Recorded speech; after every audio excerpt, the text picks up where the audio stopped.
Just think about the fun things you do online. Diving into movies you love. Shopping. Enjoying free Wi-Fi with your morning coffee. Wait, who's that guy? Meet the Digital Snooper.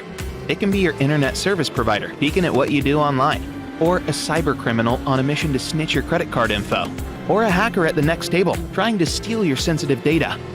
Uh-oh. But don't worry, NordVPN keeps all these snoopers away.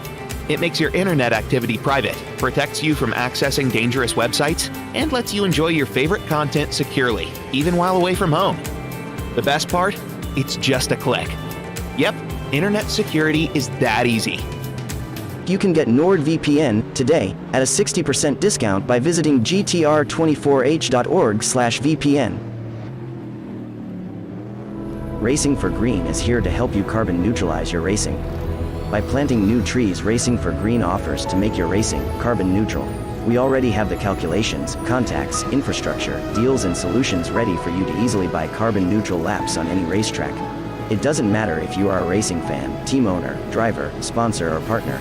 Anyone can buy CO2 neutral laps in the Racing for Green webshop and trade CO2 emissions for New Forest. Racing for Green.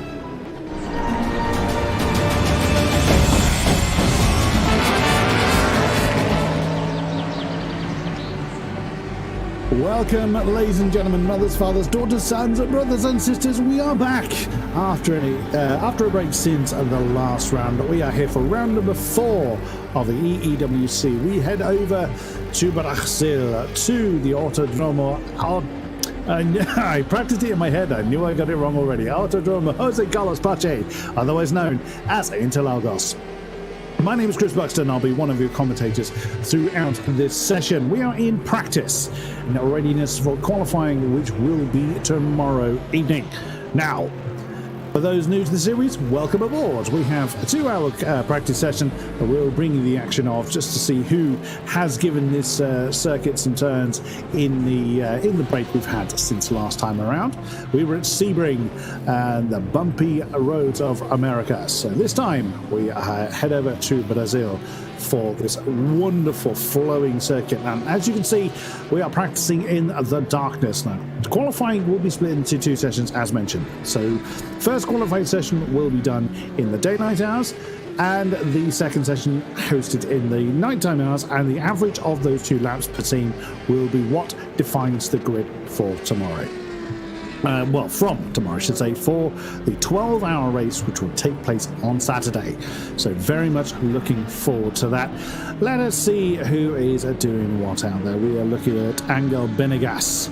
That is just working their way through. That looks like they've just gone through Mugello.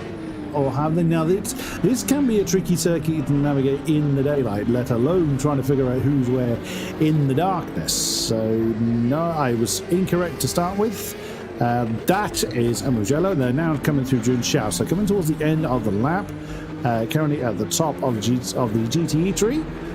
Coming up the hill, that looks like one of the Audis that they are chasing.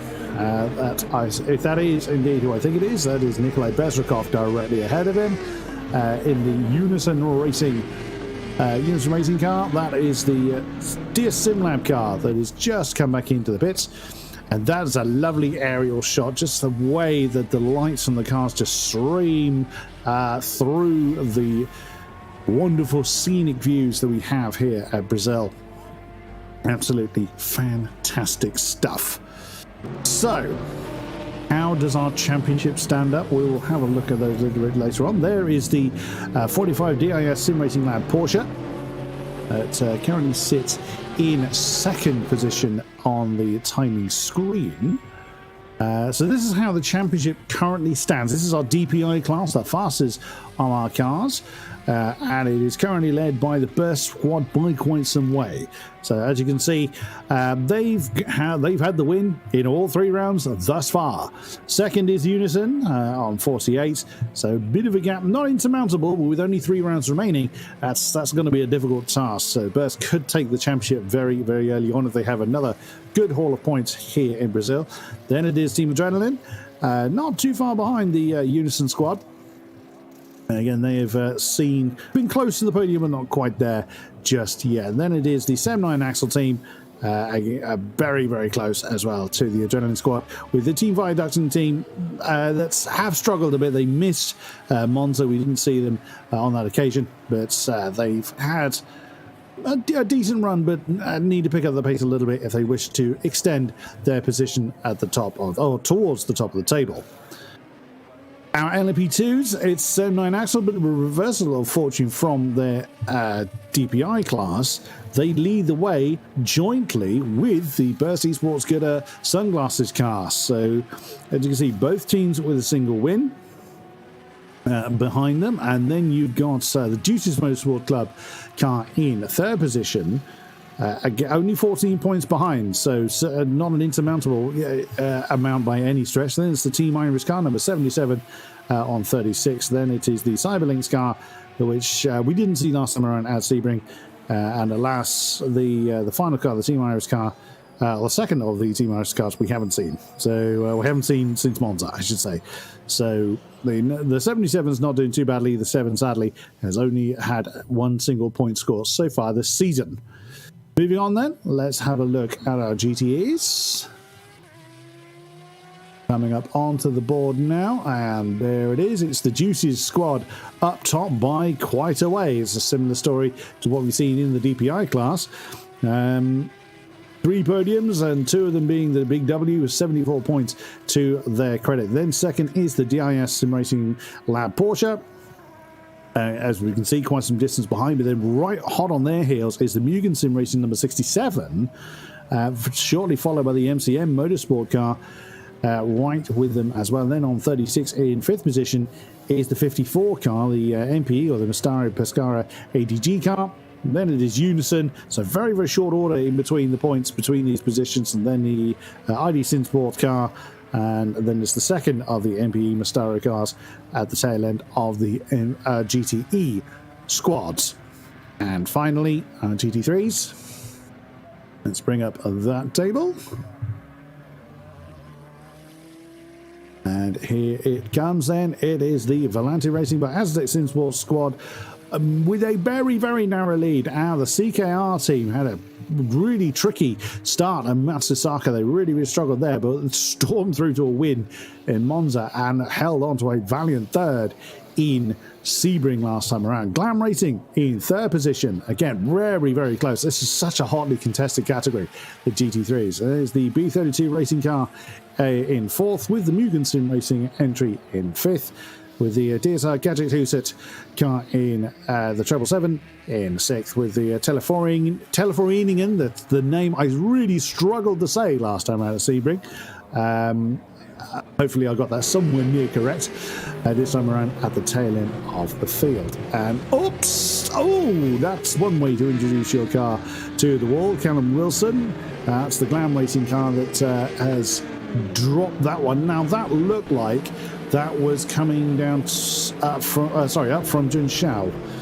Where did he drop that one? That's Jun Shao. So he's gone a little bit too wide there. It looks like he's gone too hot into Jun Shao. The car's gone a bit loose on him as he's tried to catch it, and into the wall he went.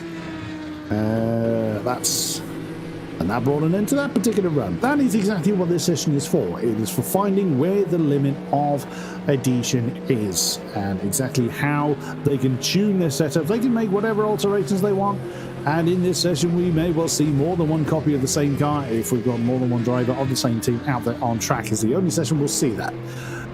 As we switch to, or back to, that's one of our DPIs that is now starting to turn some wheels out there as well.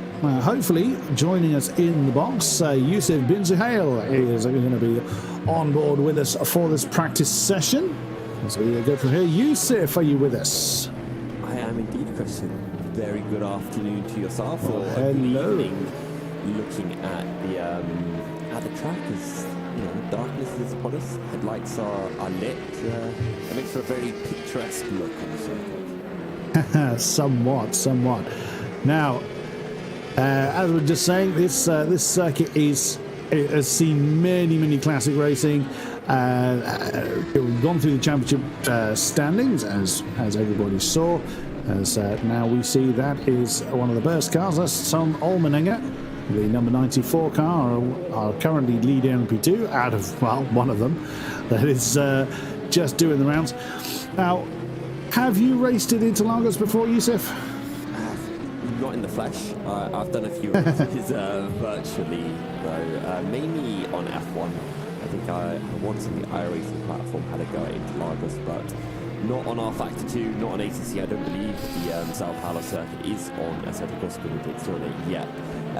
Not one of my most favoured circuits, as I get a weird voice crack. That's not happened in a while, so maybe a broadcast or some first to happen. But no, it is a fun circuit with quite a few undulations, very tough, very technical as well. A few low speed corners in that middle sector where it's very important to be able to find your traction coming out of offset corners, and unlike a few of the other circuits we've had earlier this year, mainly thinking about Sebring, I feel like overtaking opportunities, especially when lapping some of the slower classes, will be a little bit tougher here in Brazil. Could well be. I mean, this is a circuit that, unlike Sebring, that relies more on raw pace. Obviously, Sebring has enough twisty bits in it to need some attention paid to cornering efficiency. This is all about cornering efficiency. Whilst you'll be on the gas for quite a while from Junshao right the way back through to turn 1 before you come down through the center S's, this is all, or vast majority of the setup attention is going to be down to getting the car nice and stable and able to take these relentless assault of bends for 12 straight hours. Of course, no one driver will do all 12, and they're nutters if they decide to try, but well, some of these drivers would probably do so from what we've seen of them in the past. But yeah, this is a circuit that isn't for the faint-hearted. It is a tricky beast to get right for such an extended period of time. And this circuit's a lot more akin to Matsusaka than it is to Monza and Sebring. You've got two real straights. You've got your start-finish straight, which is very long, coming all the way out of the final corner, all the way up the hill. And then you've got the run out of Curva do Sol down into turn 4, which I believe is Descida do Lago. I'm trying to remember Brazil corner names off the top of my head. You'd be correct. Descida do Lago is indeed turn 4. Lovely. We can figure out how many of these I actually remember later on. But you've got those two straights, and when you kind of compare it to Suzuka, very similar in that regard. Suzuka having 3 real straights that you can kind of overtake at.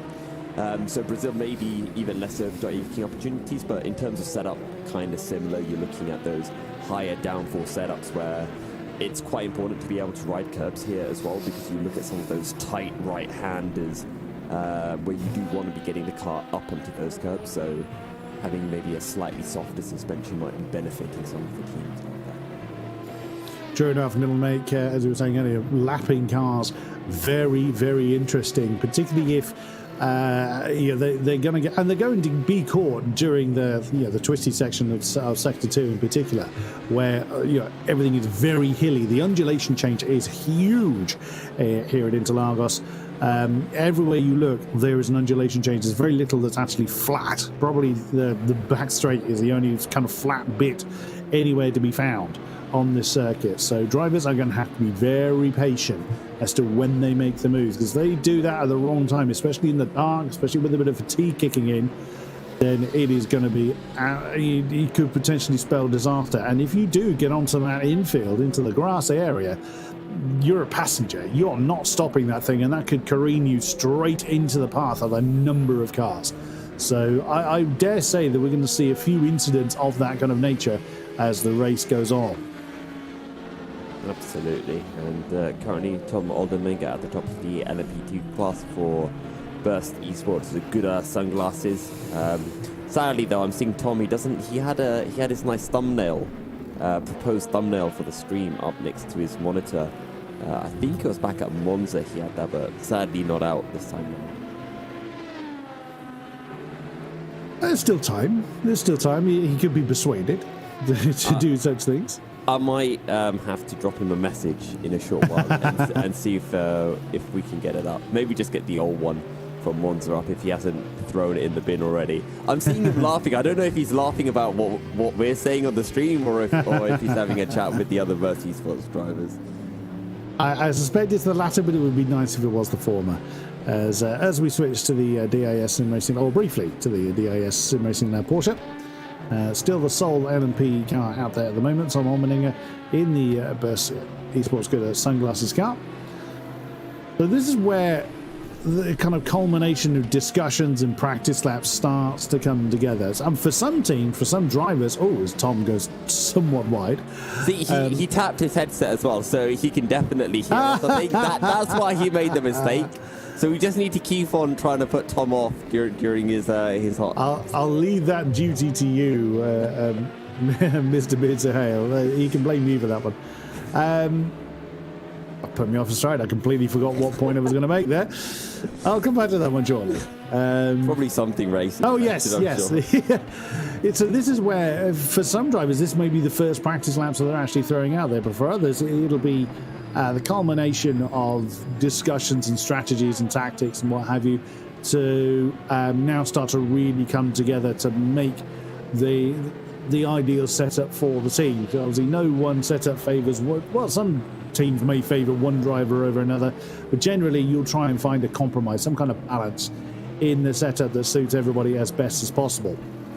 So this is where that kind of compromise starts to come together, and we will start to see a bit of a pecking order. But again, this is practice, so this is where we'll see probably a number of incidents where people are just trying to find the edge of adhesion or try something different in the car, and whatever change they've just made has spat them off into the dust in turn one and things like that. So we'll see a few mishaps, no doubt, in the course of the practice session. Yeah, still a long time to go. What is it? Are we talking about 2-hour practice session? I think we are already 20 minutes into it as well. So a while to go yet. I need to get the timings up on my second monitor so that I can double check exactly how everyone is looking here at Sao Paulo. You carry on and do that whilst we continue to look at Tom Allmendinger bouncing around in the Burst Esports Scooter Sunglasses car, just catching a couple of cars so he can practice how to deal with that with traffic he's going to put a lap on. As there is the DIS Sim Racing lap car that's just gotten ahead, I think, of the Gadget Huset Corvette behind, working their way through. That is coming up into, I think that's Ferradura. Yes, it is. So we saw them coming through to see Largo, Ferradura and Larangina, and there is Tom Allmendinger just getting his way past the traffic. Ideally caught, really, because that was on the run down to Deceit Largo, so he had a straight to which to deal with the two cars ahead of him.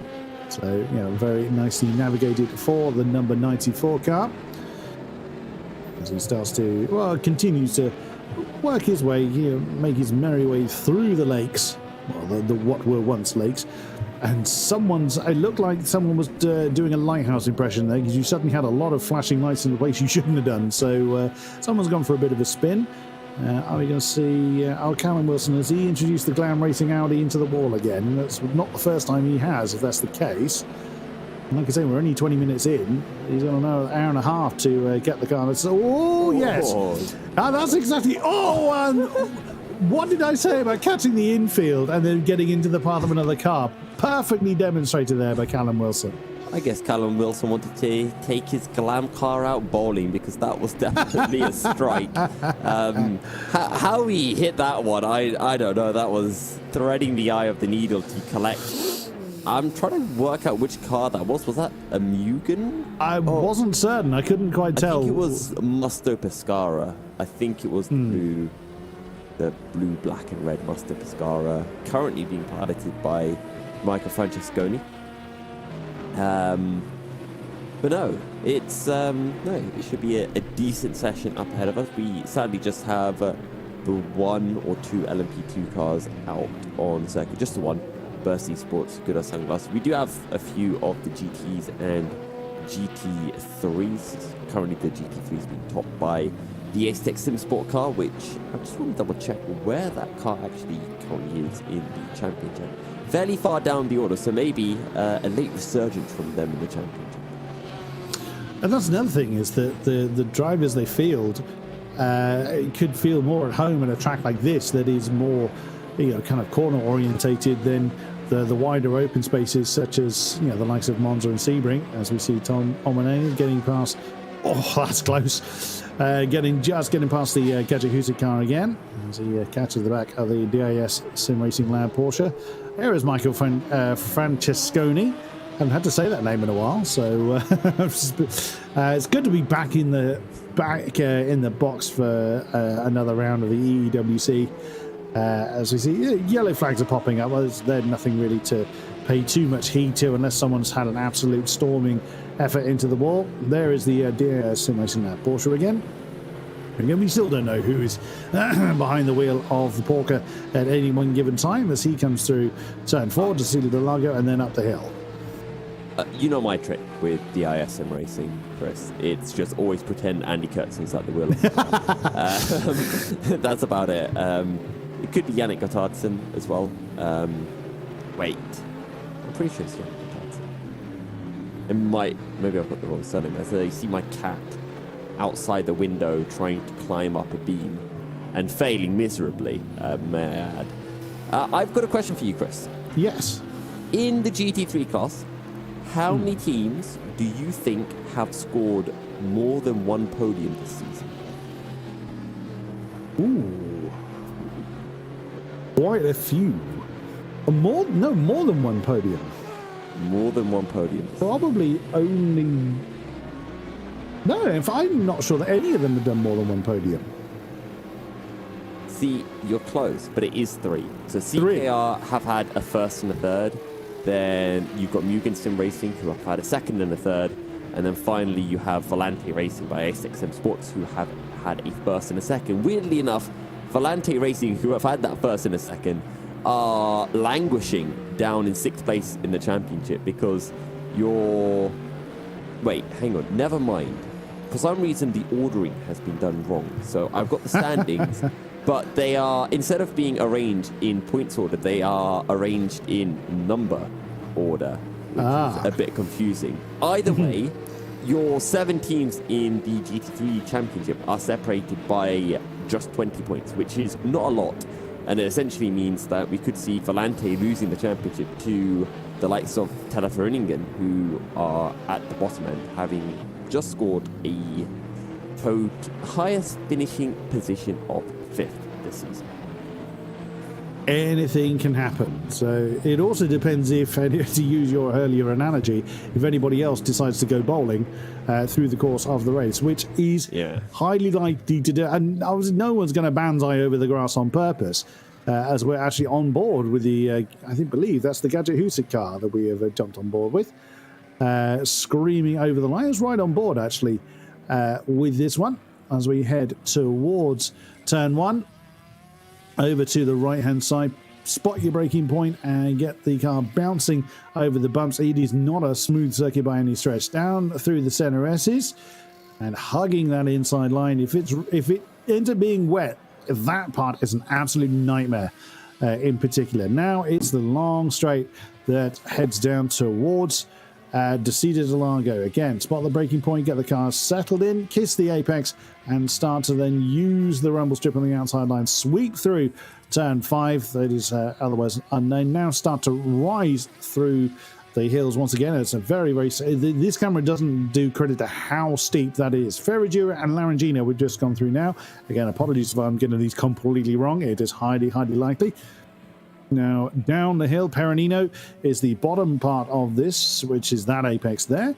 They come back up the hill again, the Bica de Bato, the duck bill, over to the left, and again, sweep through, catch the apex on the right-hand side. Now, Mugello, so sweep through that. I won't pay too much heed to that unless the car's, I was going to say, gets unsteady, which is exactly what it did, right on cue. Now, Junshao, the junction. Kiss the apex on the left-hand side. You want to maximize the use of the rumble strip on the right to keep your speed as high as possible as you're on the gas for the longest period of time through the what is called the subdue boxes, which no one really pays too much heed to because it's absolutely flat out. And that's over the line for, as I believe that's a Gadget car. I can't actually tell from that particular shot. It's a great picture-in-picture there. That's a storming setup. Look at that. Wouldn't fit in my house, but it looks very dramatic as we cut to Callum Wilson in the 404 Glam Racing Audi out on track rather than in the ball. So that one corner, Junkau, I don't like calling it Junkau. I like to call it the Kimi Räikkönen got lost corner. After Kimi Räikkönen had that escapade and went all the way to the end of the service row before having to spin it back round. I can get back on hit as he suddenly found a closed gate. Yes, Kimi's remembered for many things, and that sadly is one of them. Kimi, he's been around a long time, and once you've been around that long, there's a few things you can be remembered for, such as having your wheel fall off your car when you're leading with 1 lap to go at the Nürburgring.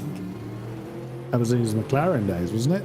Yes. Yes. Arguably cost him the championship as well. Yes, I recall that one. Or ice creams in Malaysia would be another one. Ice creams in Malaysia? Yes. How long ago was that? That was, I'm fairly sure it was 2009, and because I'm fairly sure it was Braun's championship year, where the Malaysian Grand Prix was halted because the rain was just hopeless, and you basically saw Kimi Räikkönen out of the car, out of his racing suit, and you went and then saw him munching on an ice cream, because one thing Malaysia is hot and humid, even when it's absolutely chucking it down. So yes, that's another fond memory of Kimi. I was trying to think, what other ones do I have? Him winning in a Lotus and then swearing on the podium about how bad his car was, along with Vettel a few moments after, which was absolutely brilliant. And then, of course, I can't remember what year that was, but I do remember it. Oh, I think it was when he was in Lotus, and it was Abu Dhabi. So it would have been one of Vettel's winning years. Was it the year where they had that odd 2-prong nose thing going on? There were some weird front noses that were going on during that era, and I can't remember which one. I reckon that was 2012. It might be 2013. Oh God, was it that long ago? Yeah. Feeling old now, Yusuf. Feeling old. I'm feeling old as well about knowing some things, because I remember that Braun race that you mentioned, the Malaysia 2009. Yeah, Malaysia 2009. Being the first race that I really remember of having half points. Because I don't remember ever seeing half points before that. So I remember when they were flagged and talked about half points, I was watching the television thinking, what? Half points? That doesn't make any sense. It's happened like 6 times through the course of F1 history. I used to be a very big F1 history anorak. And if I remember, it's like half a dozen times, less than 10 times ever, in the 1,000+ races that F1 has seen, that we've had half points awarded because less than 75% of the race distance has been achieved. So it had happened before, but it's very, very rare. We've had quite a few recently, because we had the 2009 Malaysia one, we had Spa last year. Don't talk about Spa last year. No, we don't talk. It was my boy George Russell's first podium, so okay. And I feel like there was one more as well. George should have won in the Mercedes. Well, we all know that. However, I like to think I was actually very happy watching that race as a Wills fan. Weirdly enough, because that's a moment and a half for the A-Step car, and it does mean that we almost have a bit of a rear end moment. He's just been shoving the Azatec since Sports Audi along. In case you want, it's Callum Wilson in the Glam Racing Audi we're watching on board. He's giving us a great. We're talking about F1 history, and the two Audis are having a right old argument. It doesn't give them anything. It just gives us a decent amount to talk about. Dear, I was going to say Callum Wilson getting a punch in the face there, but actually that sent the Azatec Sinsport car around. It's Kaspersky that's in that one at the moment. Yeah, that's so riding on board. You can see in the picture, there's the main picture there. But as What happens?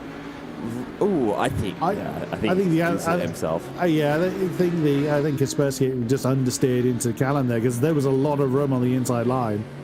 I think Kaspersky, I think he lost the rear end mid corner. I think he had a wobble. I don't know if Could have done. We need to, we're going to get the full blown motion replay. Oh, yes, we are. No, we can't see it quite. Was it? There might have been a little touch actually beforehand from Wilson that just pitched Kasperczyk to the left there. So, I mean, if you're going to have these issues, have them in practice, I suppose. You know what? Safer way of doing it. I'm going to be honest, absolutely disgusting from the Glam Racing driver. £10,000 fine, docking 50 points in the championship. I think that'll be fair. Oh, brutal FIA steward going on here in the form of Milky Series. Why you don't want me to race. Like, you'll get to the final round of the season, everyone's going to be on negative points. No one's going to have any money left. But you'll be a strangely wealthy man. I will be, yeah. In fact, I'll be wealthy enough to have bought myself a drive in one of the teams and be plodding along in the final race. Excellent stuff. But wearing the driver's kit you've just replaced, so I'll never know. You know, what was it, Iron Man 2 or Iron Man 3, where Tony Stark rocks up in Monaco and just pulls out the driver out of an F1 car and jumps in as we get another incident, this time with one of the LMP2 cars having a bit of a contact with the GTs. I expect that a fair amount of times as well. Well, that was good timing as well. There was one of the GTE BMWs just hugging the inside line, seeing there was something coming. So are we going to see an argument between the LMPs? Wait, hang on. I've got an idea. So Tom can hear us. Tom, give us a nod if your teammate was at fault for killing the GT car, and give us a shake if it was the GT car's fault. I'm going to keep my eyes. We're going to have to give him a moment to answer that. We're actually seeing two burst cars here, which you can do in practice. You can have multiple cars of the same team out there at the same time, as mentioning earlier. And it's Pedersen. It's in the second one. No, shake of the head from Tom. Oh, okay. He's not selling out his teammate just yet. Well, we're going to have to wait for another incident to... See, I'm going to be honest. I prefer this method of interviewing drivers far more than actually bringing them in. Just pestering them mid-race. Just pestering. Yeah. And they're waiting for the 20-second stream delay as well, of course. Yeah. Oops! As we have a car into the wall. I don't think it was Pedersen that found the wall there. That's one of our cars did. That one is Pedersen chasing Tom. The previous... Wait, who was the previous one, actually? Who did we see in the wall? There wasn't the Monster Pescara car. I have no idea who that was. I don't think it was Ace Tech. And it wasn't my favourite liveried anime-themed Unison racing car of Alexander Zakharov or Nikolai Bezrikov. So it was an unknown car. There it is. Oh, beautiful car. Yes, the Unison multicoloured Beamer. Yes. Oh, there's the DIS car again. So, the back of. Chris, go on. Would you like to know a fun little story that I had? Because my arch nemesis in racing is out on track right now. I'm trying to think, would you know who that is? So, it is it's good old Matthias Harvig, or Matthias Harvig from oh my god, I can't remember the team name. DSR. There we go, the Nightmare team. So I've been racing with Matthias in another league in F3 cars, effectively, and that bloody 14-year-old is so quick. I can't beat him in a single race. I come so close so many times, but every time he finishes first with me in second, and it is incredibly irritating. So, yes, I just want to put that one out there. There you go, ladies and gentlemen. It has been stated. The gauntlet is thrown down. Yeah. See, I've always been used to being the old man ever since I started commentating 6 years ago. Bearing in mind I'm in my early 40s and I have children of my own. My eldest is not actually that much younger than Mr. Harvick is. We now have quite a few cars now on track ready to do battle, which is good to see. I'm used to feeling very out of place. So it is one of these. Damien Scarborough, good to see you back out in the burst. Oh, goodness me, you've picked a interesting moment to come out when the track is very, very busy, but look forward to seeing how Damien can do the twists and turns of Interlagos. This time Damien isn't involved in any incidents with the GT cars that may or may not be his fault. We still don't know on that. All we know is that two cars came together and the GT car went off into the grass. No, actually, I had one of my recent races with Matthias. I was catching him up very quickly at Hungary, and then I bottled it, and I was in the grass facing the wrong direction with a few laps to go. Nothing to do with Matthias, I just bottled it myself. I was about a second behind as well at that point, so I was about to get in DRS range, and then I put a wheel on the grass. So I'm going to have to wait now for our next race, which is, I don't even know where our next race is. So yeah, gonna have to practice a lot to finally beat him. At this point, I'm afraid I have to leave you to it, Mr. Binsey Hale, and leave our wonderful audience in your very, very capable hands, good sirs. I have other duties that sadly take me away from the wonders that is the EEWC practice. But, ladies and gentlemen, fear not, Mr. Binsey Hale is a consummate professional and will talk you through the action as it unfolds. I will return for qualifying one tomorrow, so you poor souls get subjected to me for the remainder of our sessions. But for this evening, Mr. Binsey Hale, over to you. Thank you very much. A bit too high praise, and I think we'll commemorate Chris leaving by throwing to an ad break as well, so I can work out what I'm going to be talking about and torturing you guys with once we return.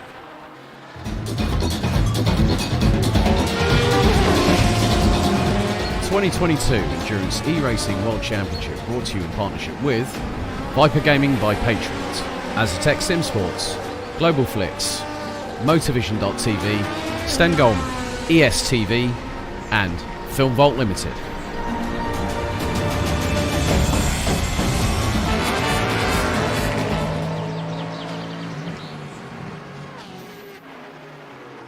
Just think about the fun things you do online.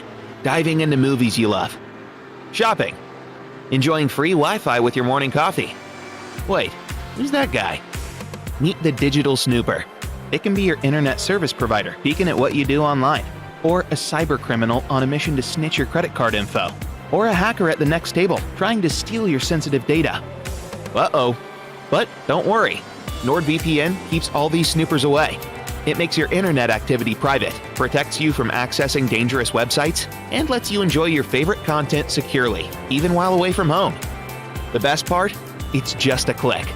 Yep, internet security is that easy. You can get NordVPN today at a 60% discount by visiting GTR24H.org/VPN.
Racing for Green is here to help you carbon neutralize your racing. By planting new trees, Racing for Green offers to make your racing carbon neutral. We already have the calculations, contacts, infrastructure, deals and solutions ready for you to easily buy carbon neutral laps on any racetrack. It doesn't matter if you are a racing fan, team owner, driver, sponsor or partner. Anyone can buy CO2 neutral laps in the Racing for Green webshop and trade CO2 emissions for New Forest. Racing for Green.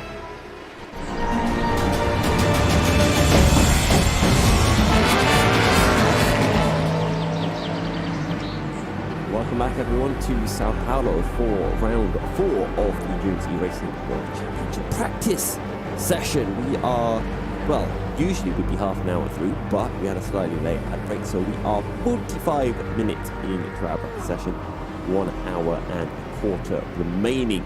Peter, could we queue up the current standings of each classes, please? Wonderful.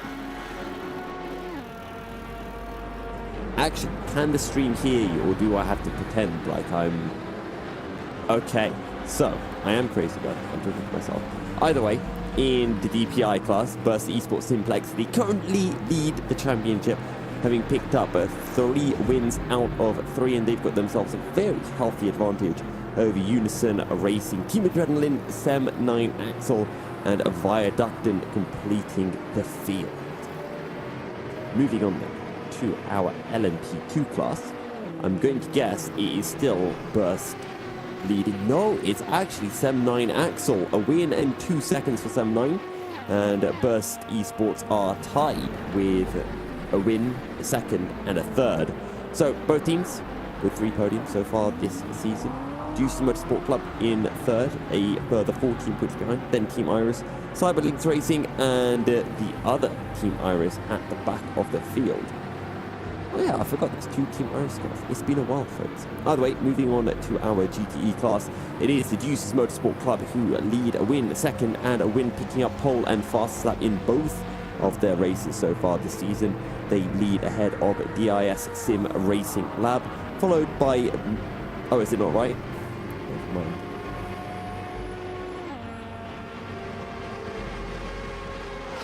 Oh. Okay, well, it is Mugen Sim Racing who are in second, having picked up only 2 points last time out at Sebring, ahead of DIS, and then we move down to the likes of MCM Motorsport, Mustard Pescara Esports, Unison Racing, hashtag Best Livery, and then ID Sim Sport and the other Mustard Pescara team. And then finally, our GT3 class, being led by Volante Racing by Aztec Sim Sports on 51 points, just a few points ahead of CKR, the Brazilian team, having a poor start to the season, just 6 points, but found their form in Monza with a win. Glam Racing in third, ahead of B32 Racing. Mugen Sim Racing down in fifth. They've had quite a few issues, if I recall correctly. And then you've got the DSR GadgetHurst.dk and Teleforingen down in 7th. Just 20 points separating your 7 teams as well. And that, all of the teams, all covered. Which means we can go back to some of the racing that we have out on a circuit right now. As we see the Burst Esports, so good, our sunglasses car of Damien Scoffron in that 94, hurtling it around, being closely followed by his teammate Tom Oldenlinger, who is, or was, quicker than Damien Scoffron, but is now a little bit slower, and we'll see whether he can jump ahead of his teammate and up to the top of the times. We've also got Cameron Roger on the circuit, which is the first time that I've seen Cameron on track, former commentator with us here at GTR24H. Maybe we can have a chat to him later as well, who knows? Speaking of Cameron, there he is. What is his time? Oh, he's a whole second off Tom and Damien. Tut, tut, tut, Cameron. Tut, tut. Disappointing. But no, we had Chris Buxton covering the show earlier on, who I'm sure was doing a far better job than me of keeping you all entertained. I still have to think of something that I can do, but something will come to my mind eventually. We've got the Juices Motorsport Club, the 15 car is, I believe, out on circuit. Robert Bourne at the wheel, who will be putting in some laps, and we can see how close he is to the Burst Esports trio once he does eventually put in some lap times. At the moment, he is currently just in the garage there, so might have a while to wait, sadly, folks.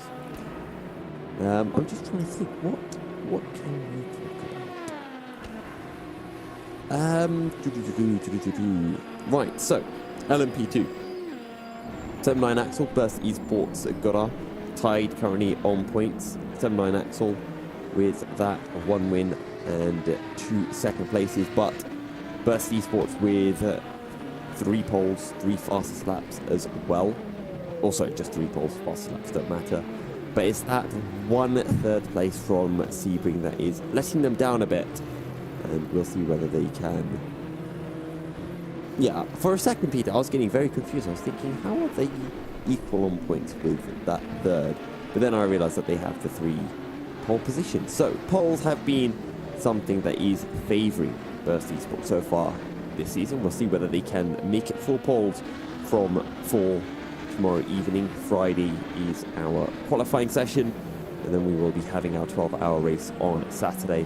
And then the final 2 rounds of the season at Spa-Francorchamps and at Le Mans will be 24-hour races. Big spots for Damien Scoffron as he heads into the final corner of Junção, which apparently translates to junction in Portuguese. So there you go. Ooh, we got weather. Is that no weather? There is no weather. There has to be weather. There can't be no... What is no weather? Is that just a vacuum? Just nothing exists. Blue skies.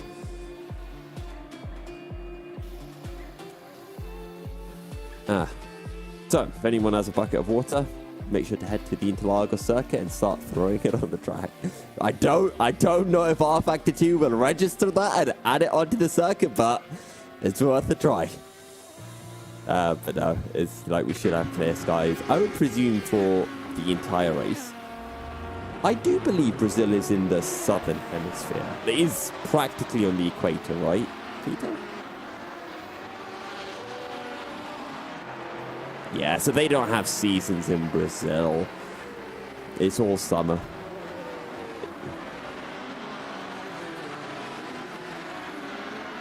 You know, something that always kind of throws me off with geography is how far south the equator line is. You've got, I would estimate, about 80% of the world population is north of the equator and south of the equator. Yeah. Yeah, it's... Yeah. Yeah, because you've got some South African countries, you've got most of South America, and Australia, and yeah, and Antarctica, if anyone lives there. Yes. Yeah, everything else is just desert, so... Yeah, the entire population south of the equator is Brazil, let's be real. Which isn't a lot. Oh, and actually you've got Indonesia as well. So that deserves a shout out. Indonesia. Most is... There's a bit that is above the equator. But it is right on the line. So yeah, there you go. Bit of geography to keep you all going. Oh yeah, so I'm talking to myself, as you might all be able to gather. Okay, in fairness, I do have our wonderful producer Peter Munkle in my ear, who is giving me information every now and then as we talk a little bit about geography. I'm trying to think, what other geography facts do I know? Nothing really. My geography knowledge is atrocious.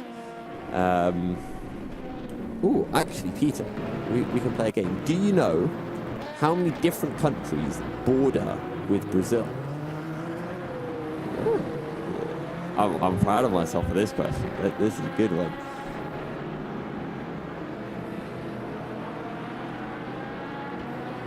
Wrong. You've already got 2 wrong. Oh, wait, no. Argentina does. Paraguay and Uruguay do. Argentina barely, just a little bit does.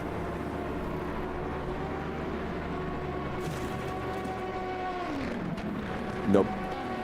Chile's just a thin strip on the western side. So you have,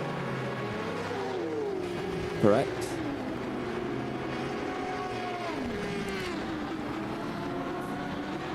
Yes, that is one of them. Very good. Oh yeah. Okay, sorry. French Guyana. Colombia, yes. Paraguay does. Uruguay does. Yep. Argentina, yep, just touches it. You are indeed, yes. So you also have Libya, Peru, Venezuela, Guyana, and Suriname. And those are all of them. Chile and Ecuador are the only real South American countries that don't border with Brazil. And then everything else is all the Central American countries of Nicaragua, Costa Rica, Panama, Guatemala. So yeah. Right, boring history lesson done. Geography lesson is now complete, folks.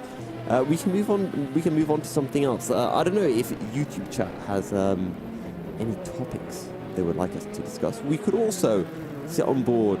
I know just the person we should sit on board with, Peter. Do you know who I'm thinking of? I think we should be sitting on board with Mr. 94, Tom Oldenburger.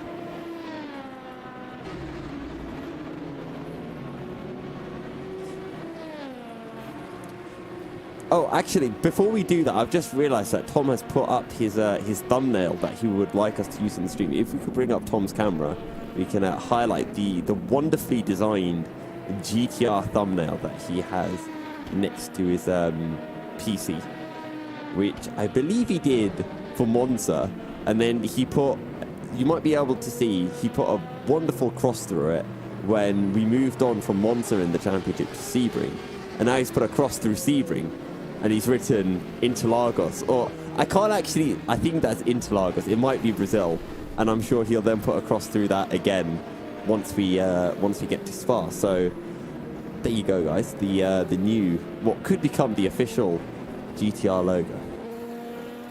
Or thumbnail, I should say, for the YouTube stream.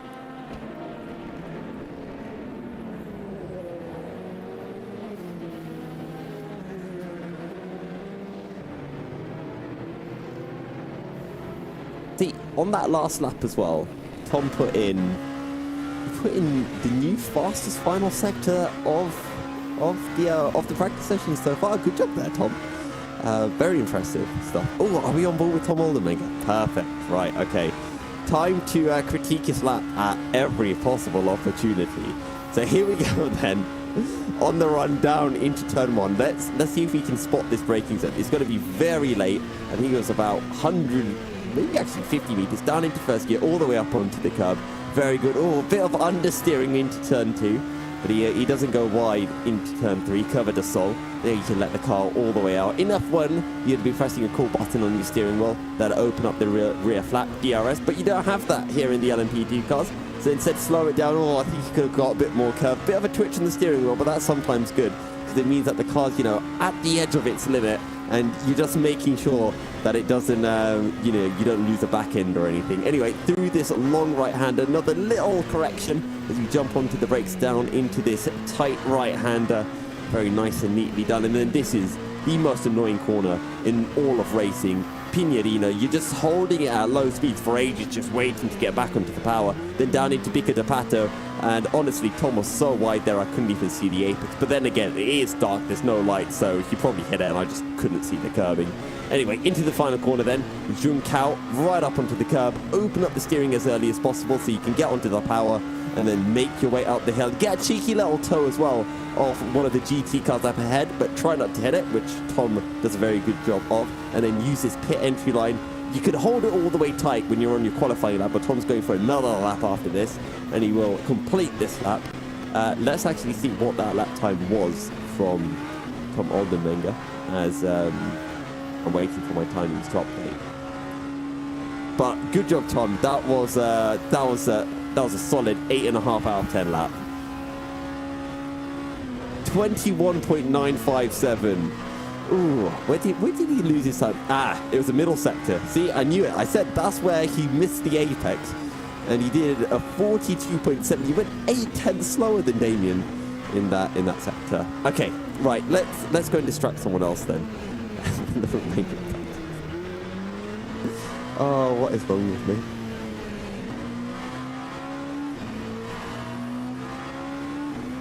Deary me. Ooh, was that Damien? Was that Damien having a spin? Oh, is it Damien battling with GT cars again and coming off worse? Okay, this time he's with a Unison car. What does he do? No, he slots him behind for now. Is this live or is... This is live, right? Okay. Oh, Damien getting in the wars with... I mean, actually, I don't know. Maybe...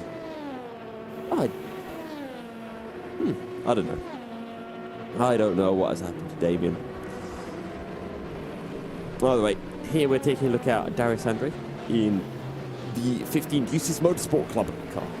Yeah, LMP2 team that is currently sitting down in third in the championship. They've actually been able to pick up a win so far as well, back in Sebring. Had a slow start to the season as all. Why can't he do that when I'm racing with him?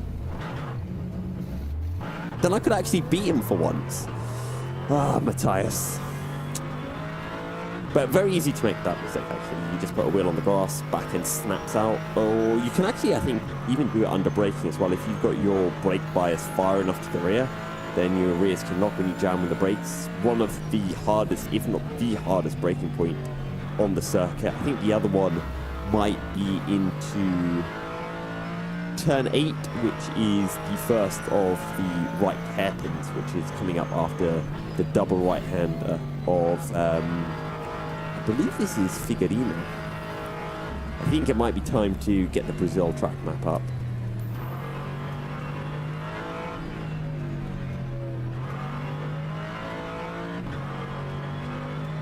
See, now you've just given me an idea, Peter, which is to rename all of the corners myself. Rename all of the corners. Yeah, think of something for all of the corners.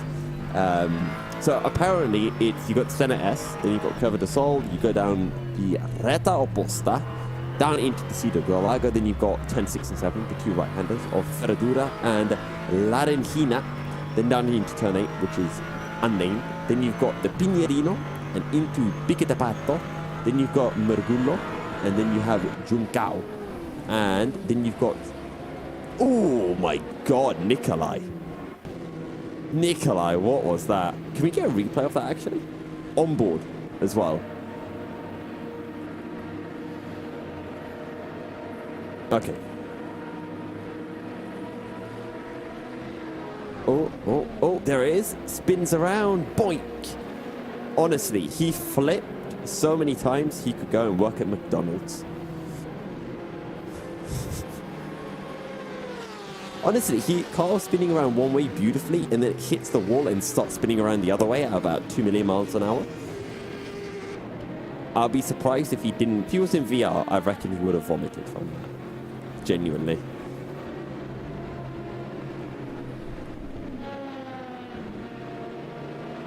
I'm just going to double check. Where is it missing racing car in the championship? Currently, not doing very well with 717 as Darius Andre pulls to a halt. That is down into Pinerino. Sorry, that's into the no-name. That's down into turn 8, actually. As we see Denis Sashenko. Another very quick driver. American driver, unlike what his name would suggest. Been performing very well lately as... Oh, that's Dennis. He's not performing well. Unless he's trying to cut the grass, then he's doing a very good job. Never mind, it's Callum Wilson, who's trying to play bowling once again. And this is Bezrikov and what happened into the pit. So he's coming into the pit lane. What happens here? He taps the wall. Back end spins out. We hit the wall and then spin back round and reset into the pits before anyone notices anything. But sadly, we did see it. So, sorry. Okay. And that is your tour of how not to take a pit entry with Nikolai Bezrikov. Oh my god. There's going to be people watching the stream, Peter, who are thinking that I am as high as a kite. Okay, so, right, let's run on board with Robert Torn. And I'm going to go about trying to name some of the corners on the circuit. We'll see what you guys on YouTube think of it.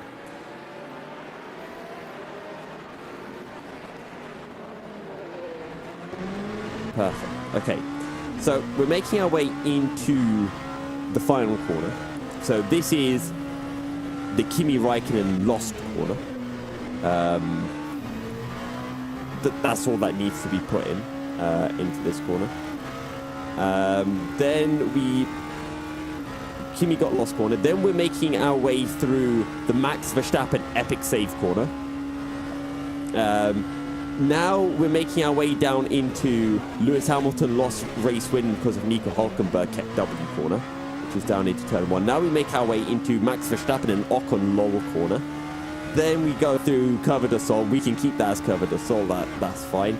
Now we're going to head down the hill into what was it? Montoya killed Jos Verstappen corner. No, it was the one where Jos Verstappen got killed when getting lapped by, I can't remember who it was, down into that corner. Then okay, this corner I can't think of a name of just yet. This is the please let me get on the accelerator corner. Then we're getting into the LMAO Alex Albon no podium for you corner. Right, what else do we have? I mean, that's pretty much the entire circuit right there. What did Dennis do?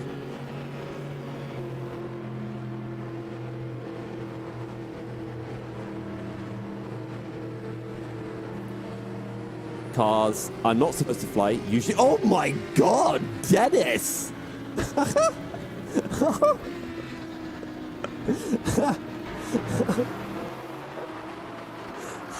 How did he manage that? What? Oh my god. That was... Oh great, we get another...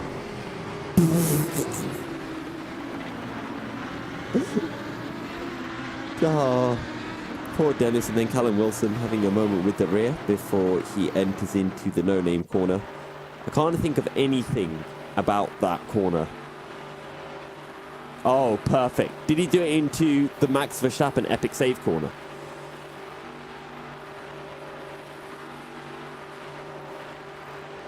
Oh, okay. Yeah.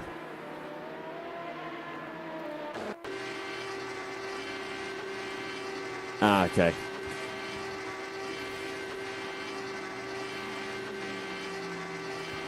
Okay, and then the straight we were obviously calling Ferraris killing each other straight. I'm trying to think of anything else famous. See, I think there was also a famous moment in Brazil in the wet where Webber had a big accident. Was it Webber or Alonso back in the Jaguar in like 2004, I want to say?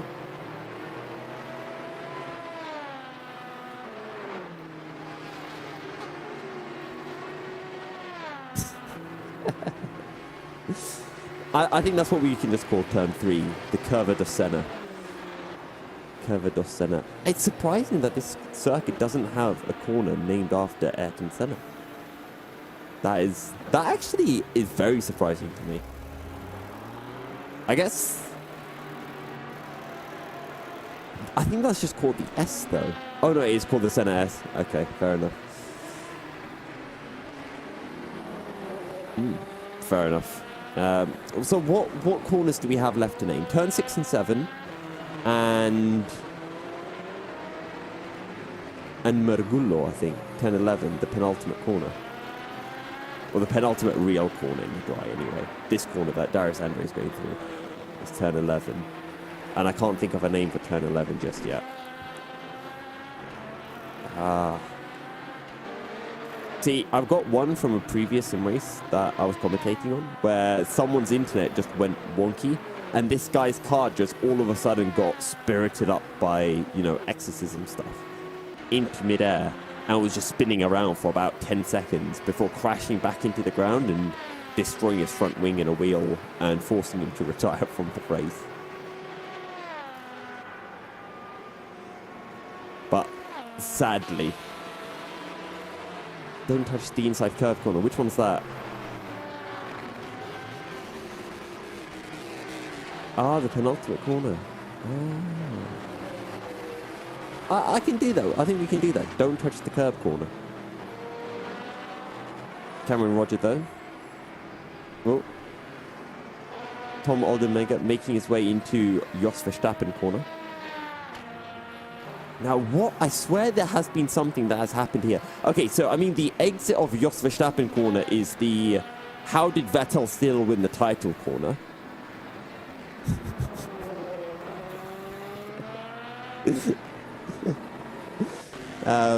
Very important that we distinguish between the entry and exits of certain corners here.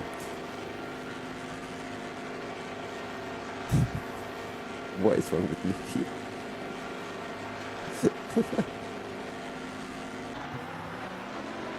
What happened to Alessi? Oh no! Who did he hit?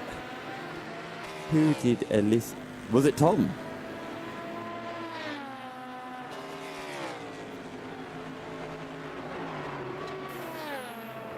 Oh, Unison. I think that Unison has a DPI car. I keep thinking, oh, you're a GT3 or GTE. But they are in the DPI class as well, currently second in the championship. A very large 32 points behind best esports complexity. Okay. Wait, then it's for Unison, right? I think yes. Either way. Who do we have on our screens? It is frozen for me at the moment, I think, or being very stuttery, as we see Carl Lukagor. Yes, Tom Oldenmega making his way into haha, Albon gets no podium corner, and then down into don't touch the curve corner, and into Kimi is lost corner. I need to actually draw this out, Peter. And was it that or was it here? Did he do a Max Verstappen but in the dry? Ah. How do you do that in the dry? Like, how do you lose the rear end there in the dry? Perfect. That's what I like to see. Oh, he went on the grass. Oh! Dennis, that is some skills.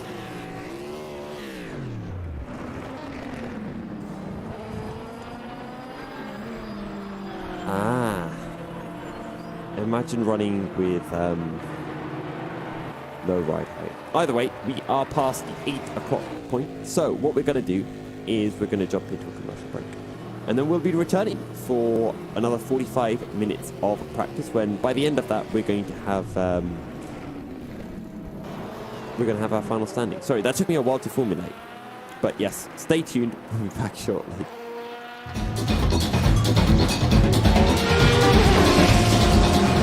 '22 Endurance E-Racing World Championship brought to you in partnership with Viper Gaming by Patriots, Aztec Sim Sports, Global Flix, Motorvision.tv, Sten Goldman, ESTV, and Film Vault Limited.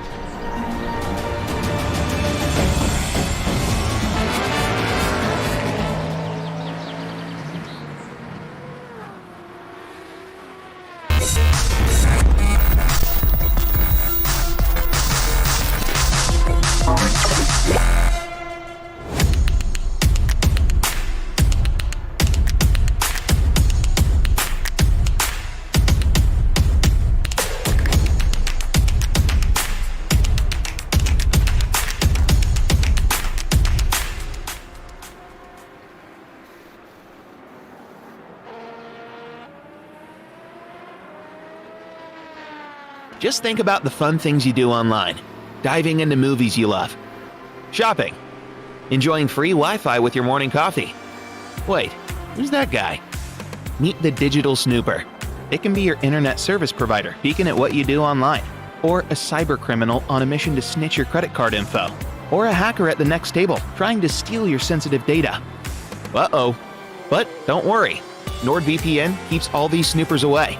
It makes your internet activity private, protects you from accessing dangerous websites, and lets you enjoy your favorite content securely, even while away from home. The best part? It's just a click. Yep, internet security is that easy. You can get NordVPN today at a 60% discount by visiting GTR24H.org/VPN.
Racing for Green is here to help you carbon neutralize your racing. By planting new trees, Racing for Green offers to make your racing carbon neutral. We already have the calculations, contacts, infrastructure, deals and solutions ready for you to easily buy carbon neutral laps on any racetrack. It doesn't matter if you are a racing fan, team owner, driver, sponsor or partner. Anyone can buy CO2 neutral laps in the Racing for Green webshop and trade CO2 emissions for New Forest. Racing for Green.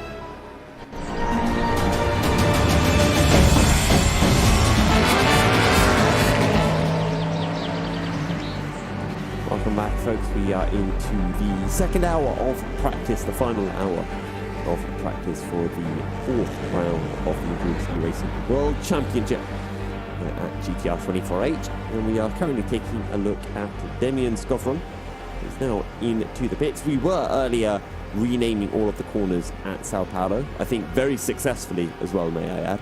And maybe we'll go over those come the end of this session. But for now, Peter, I need to think of something new to talk about.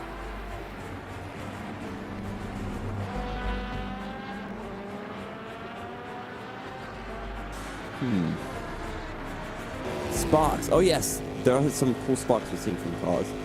Ooh, that is the Unison racing car, the DPI Unison racing car, leaving lots of nice sparks as it makes its way down the start-finish straight. Nice low fuel load, low ride height. Kind of similar to how in F1 they changed, I believe, the material that was being used as the skid block under the car so that there would be prettier sparks. See, now what they need to do in F1 is change the color of that magnesium so that whenever sparks are created, they're rainbow colored and they look even prettier.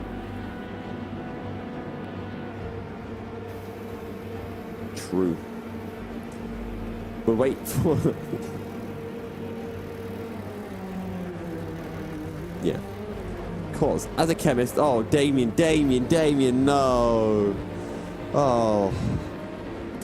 So, for those who don't know, Damien just lost it coming out of the pits and crashed into the pit wall. It wasn't even at the very exit of the pits. It was through turn one of the pits. So, Damien, I'm very disappointed in that. Hopefully, he doesn't do that in the race. You know, you've got to limit test in practice so that you learn all of the mistakes and you don't make them during the races. That's Denis Sashenko, who is parked on the exit of... No, sorry, he's parked on, how on earth did Vettel win the championship corner? Oh, Dennis, when you spin, you always press the brakes. Come on, Dennis, you're better than that.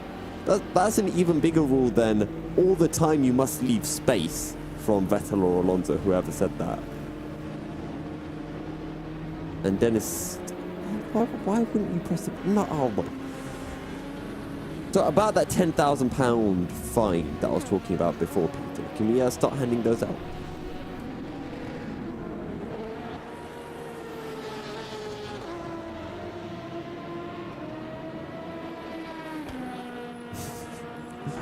I don't have to cover them. I'm sending it to Dennis.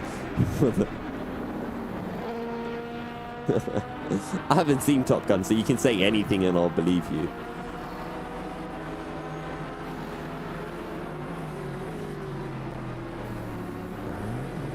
Is that from the new Top Gun or like the original one?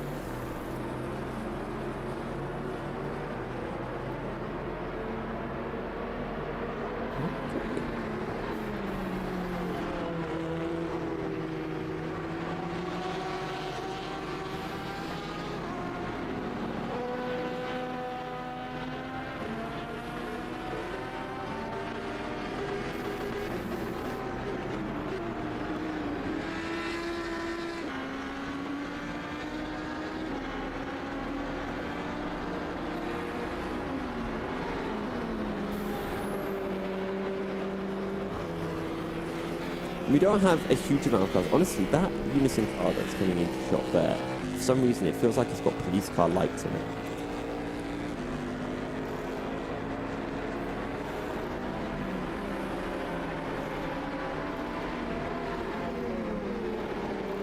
Maybe they're on qualifying fuel and Burst Esports are still on race fuel, potentially. Or maybe juices are just faster. That could also be it. Because the first sector is pretty much identical from Juices and Burst Esports, are both in the 1960s. But that middle sector, half a second quicker for Darius Andre than even his teammate, and the final sector, relatively even between the pair of them. So, yeah, it's just that half a second separating them right now.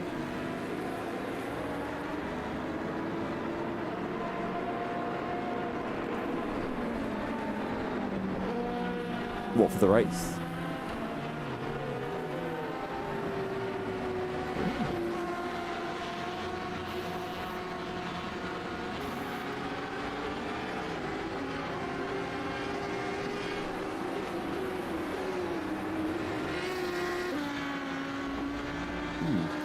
Okay. Right, let me take a look at the standings. DIS and Musto. I mean, they're not too close in the champion right now. Musto having had that second in the first race of the season, and after that they've just been on a big downward spiral. But we know that they are a very good team. We know that they have a lot of pace as well, a lot of quality drivers. So they should be able to pick things up soon enough. Whether they can catch up to the Juices in the championship is another thing entirely. I reckon Musto can take a few races off Juices. Maybe even Mugen. I don't think DIS can, because I think DIS, they're a decent team, but they're not a winning team. They'll just pick up pieces and get good points every round. Oh, Dennis. Okay, Dennis needs to stop spinning, right? Oh, someone else has spun on the exit of... or on the entry into... Haha, Alex Albon's not getting a podium corner. Oh, and I forgot, Peter. I've got a name for the paddock area where the drivers finish. I think you know what it's going to be. It's, of course, going to be the Max, you're not allowed to touch Lewis's wing corner. Or just Max, stop touching Lewis's wing. I think, and that is the track completed. I don't know if anyone on YouTube knows of any good incidents that have happened into the double right hand. I can't think of anything. I think there was something where two drivers once went side by side through there, but I can't remember who that was right now. There was probably something. Oh, the tiredness already kicking in, Peter.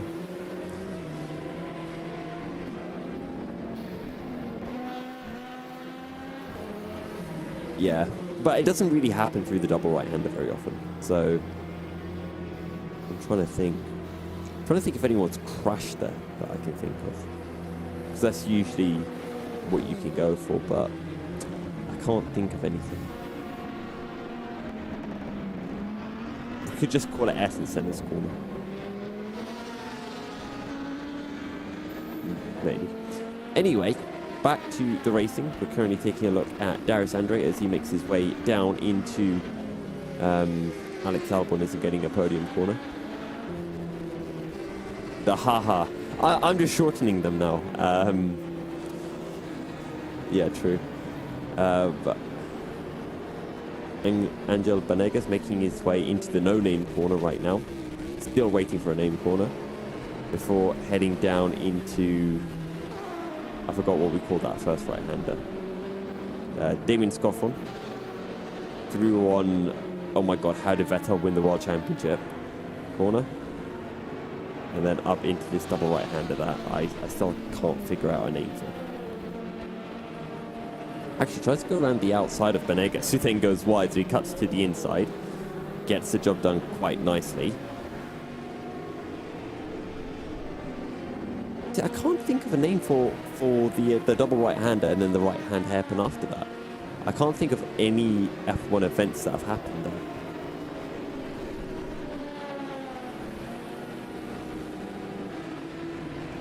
I don't know if your extensive F1 knowledge would come in handy here.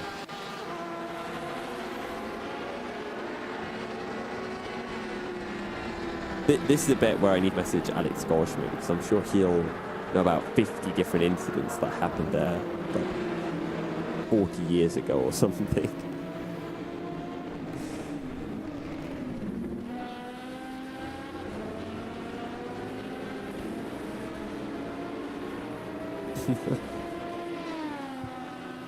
Yeah, probably. True. Peter said that if you ask Aidan Millwood, he would know as well what the driver ate for breakfast at the start of the day. Also, could mention we've got a cool piece of content that will eventually be coming. I know a lot of the drivers have been waiting for that to be released, so I do apologize that it hasn't come out yet. We've got a cool video where I've spoken to a few of the drivers. I've asked them some funny questions and I've gotten some funny answers back, and that is being edited. About a third of the video got done 2 weeks after I recorded it all, and I just haven't edited any more of it, so I'll probably make sure that I get it finished for Le Mans, in time for Le Mans. I think that'll be my plan. There's some very fun moments in that. I'm trying to remember who I roasted. There's a few drivers there who get roasted somewhat. I know one of the Bursty Sports drivers do. I forget who it is though. Annoying me. I did have some fun with Andy Kurtzen as well, as that was Denis Schenko again, incredibly wide. Ooh, did Andy Kurtzen join? I'll be certain about that. Or are we speculating?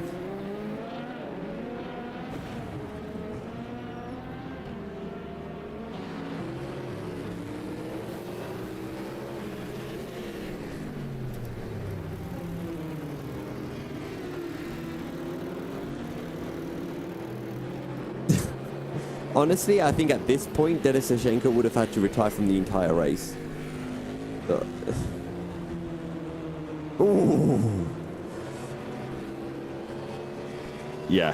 And I don't think he's going to be able to race next year as well. The team's still in debt. He's had a lot of moments.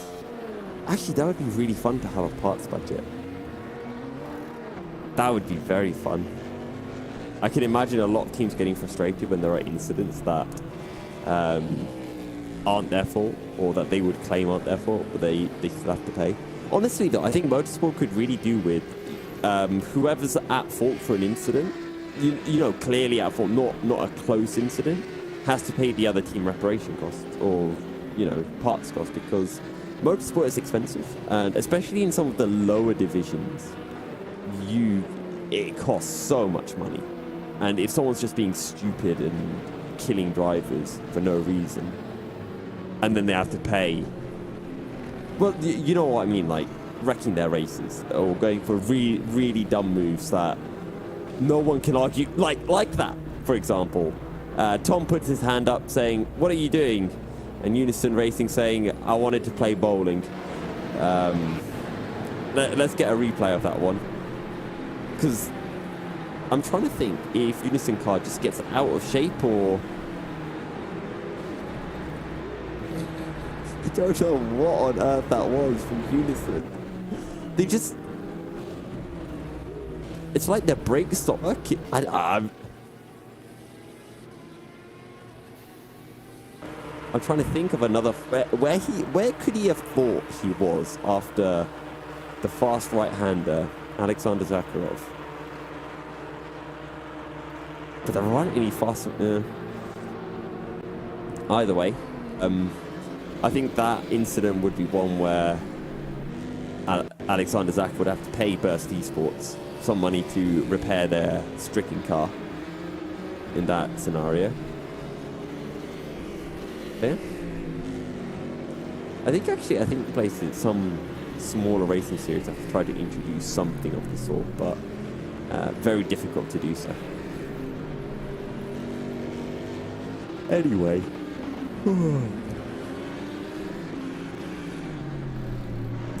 It is time for a commercial break. Thank you, Peter.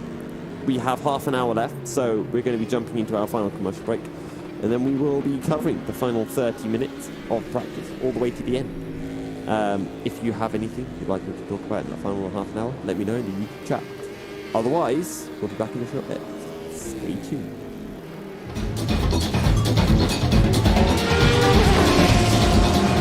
The 2022 Endurance E-Racing World Championship brought to you in partnership with Viper Gaming by Patriots, Aztec Sim Sports, Global Flix, Motorvision.tv, Stengolm, ESTV, and Film Vault Limited.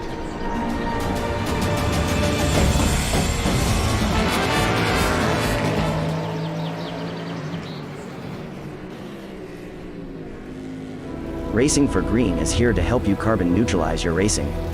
By planting new trees, Racing for Green offers to make your racing carbon neutral. We already have the calculations, contacts, infrastructure, deals and solutions ready for you to easily buy carbon neutral laps on any racetrack. It doesn't matter if you are a racing fan, team owner, driver, sponsor or partner. Anyone can buy CO2 neutral laps in the Racing for Green webshop and trade CO2 emissions for New Forest. Racing for Green.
Just think about the fun things you do online.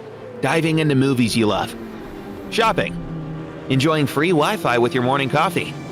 Wait, who's that guy? Meet the Digital Snooper. It can be your internet service provider peeking at what you do online, or a cyber criminal on a mission to snitch your credit card info, or a hacker at the next table trying to steal your sensitive data. Uh-oh. But don't worry. NordVPN keeps all these snoopers away. It makes your internet activity private, protects you from accessing dangerous websites, and lets you enjoy your favorite content securely, even while away from home. The best part? It's just a click. Yep, internet security is that easy. You can get NordVPN today at a 60% discount by visiting GTR24H.org/VPN.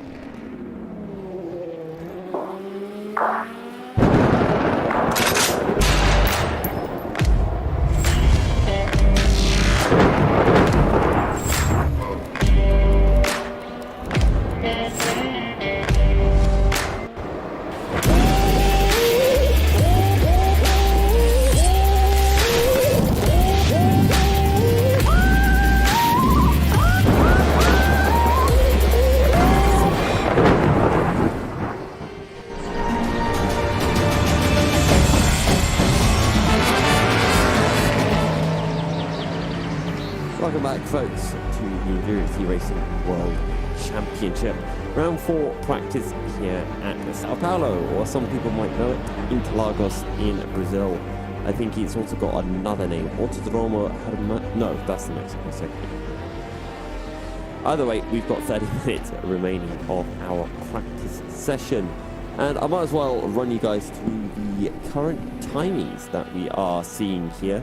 At the top of the standings, it is Darius Andre in the 15 Use Motorsport Club LMP2 car that tops the times with a 1:19.8, ahead of Damian Skovron with a 1:20.4. Then you got Robert Pawn in the 15 Use car with a 20.5, ahead of the other Burst Esports Goodar Sunglasses car of Tom Oldenmenger.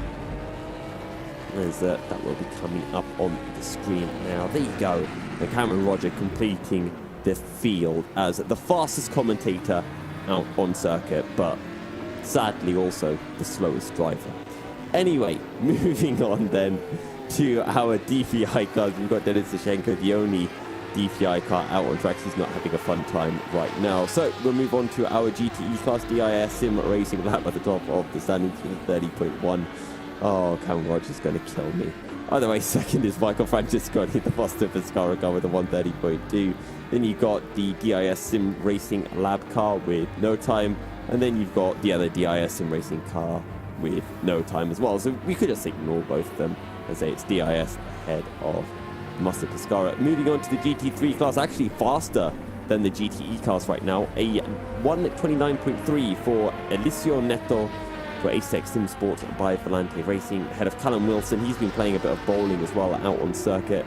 He's a couple of tennis shy of Eliseo. Then you've got Carl Lukagor in third with a 1:30.4, and Matthias Harvig in fourth with a 1:31.7. The latter two for DSR Gadget Huset.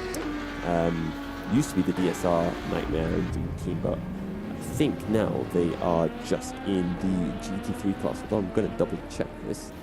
Yeah, no more DSR Dream Team or DSR Nightmare in your LMP2 classes. Sadly.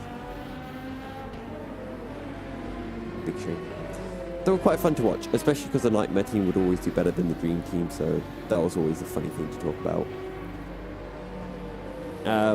I do see Carl Lukagor on his phone, not practicing. Terrible Carl, terrible. Yeah, needs to put in more time on circuit. Anyway, currently Carl has put in a very representative lap time of 30.4, just a few tenths shy of Glam Racing and Eliseo Neto. And to be honest, I think at this point most of the teams would have, or at least already kind of sorted out like their setups and all of that stuff. They've had a lot of time since the previous round at Sebring to start working on their setup here at Interlagos, and probably would have had their setups done and dusted a couple of weeks ago. So all that's left now is just put in some laps on the official server, get used to the server settings, temperature, and do some last practice at this point, really. But yeah, 20 minutes left in practice. Darius Andre still at the top of the standings. Damian Skovron is on a decent lap. He might be able to improve down to a 20.3. but let's see. As we're seeing a slow-mo of Callum Wilson into the Jos Verstappen corner, and then loses the rear. No, he doesn't lose the rear end. He just uses the. I think he does lose the rear. As Peter is your PC dying. So that's what happens to Callum Wilson. He goes wide. And he attempts to take the... so we haven't called the corner name this, but Callum Wilson attempted to take the Max Verstappen defending from Lewis Hamilton line through the corner. But he didn't have anyone he was defending from, so it's not very effective in this particular instance.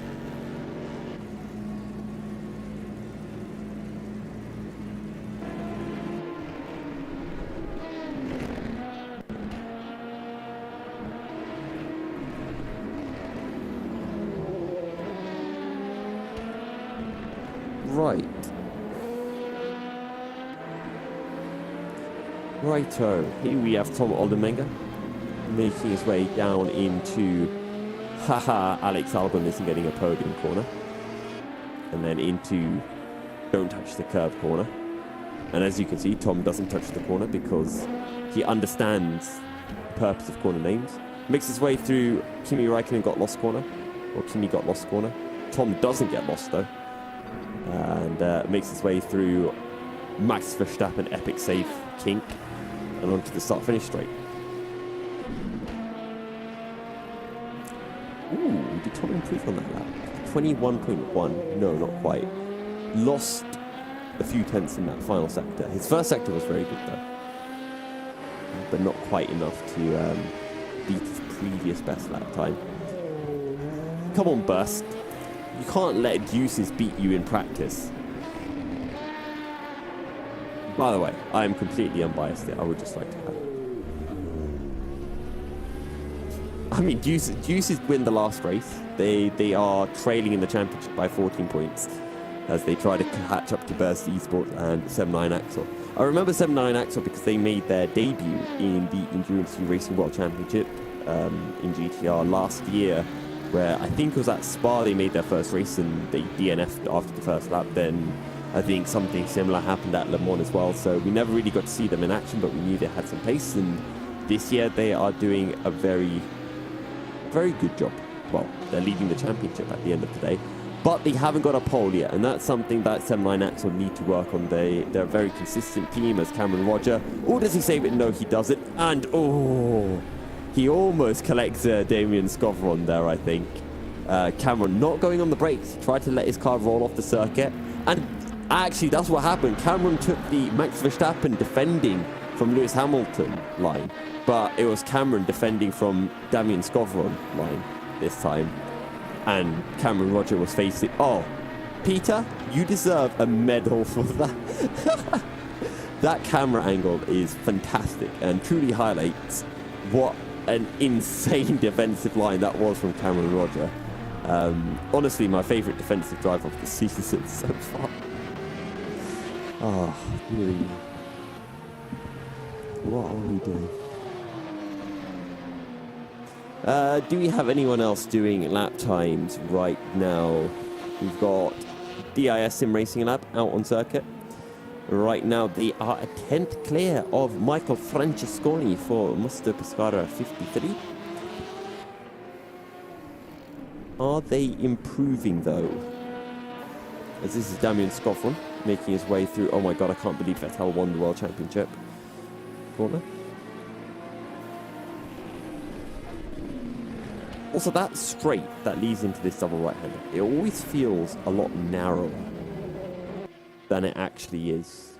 Whenever I drive on a sim game, it always feels like a very small valley.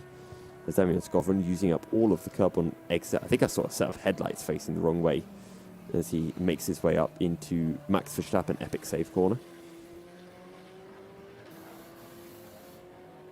The 777, maybe he got a 777 as ratings as well from the judges for his spin onto the grass. I don't quite know. We'll just go with a yes. Can you tell, Peter, that I'm kind of floundering for stuff to talk about?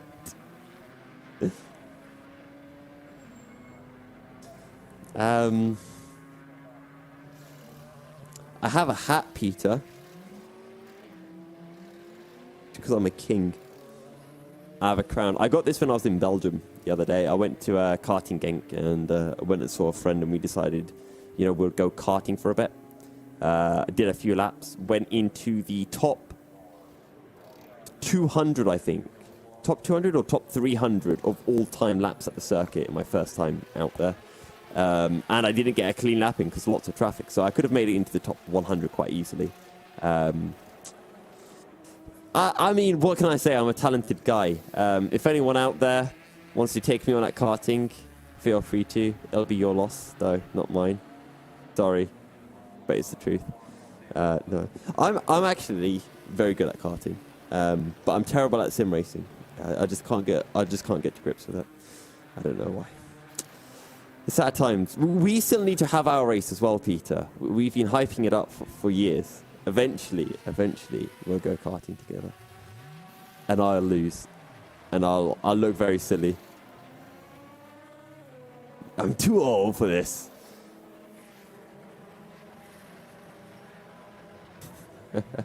40 minutes. So there's a 24-hour race in the UK at a track called Teesside Autodrome.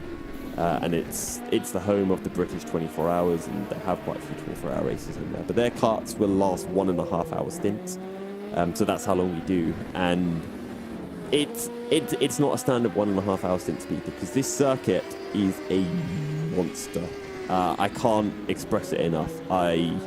It is the most difficult karting event in the world, as far as I'm concerned.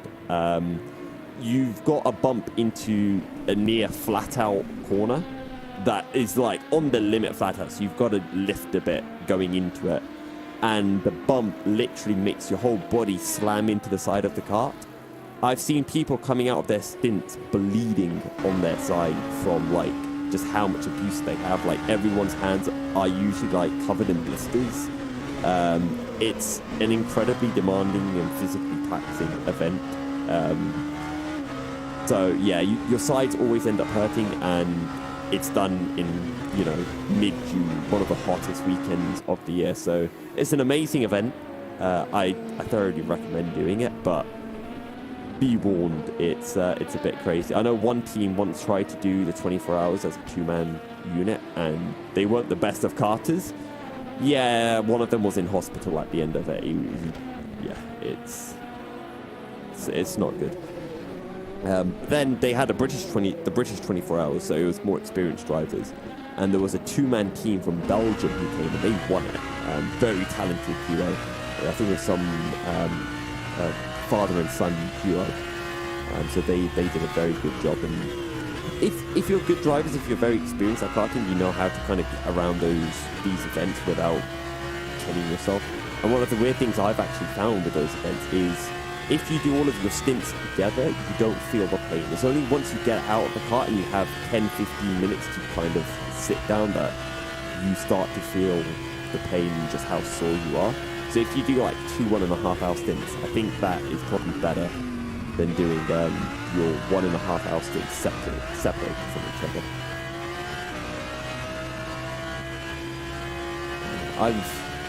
To be honest, I've had, so on the British University 24 hours that we did this year, I did 3 stints. So I did the first stint, I did a stint around midnight, and then I did the final stint.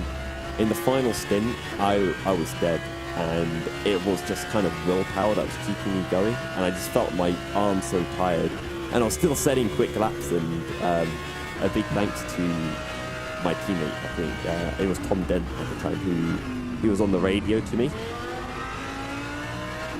So he was on the radio to me, and he just was able to keep me going. And it's one of the times that I've really felt racing to me has been able to help.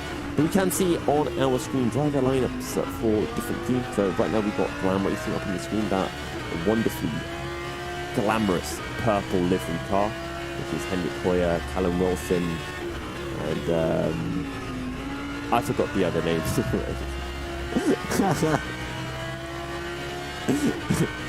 Do the magic thing again, Peter. I think it's Gert Nielsen, Henrik Hoyer, Callum Wilson. Who's the other one? Oh, Jakub Kowalski. Jakub Kuba Kowalski. Lee Russell and Jeff Van Island. With...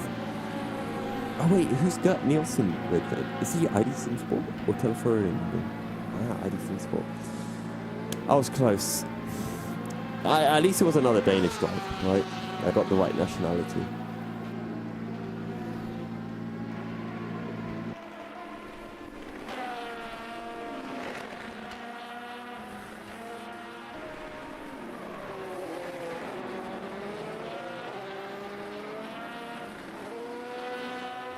A esports team. Rasmus Andreasen.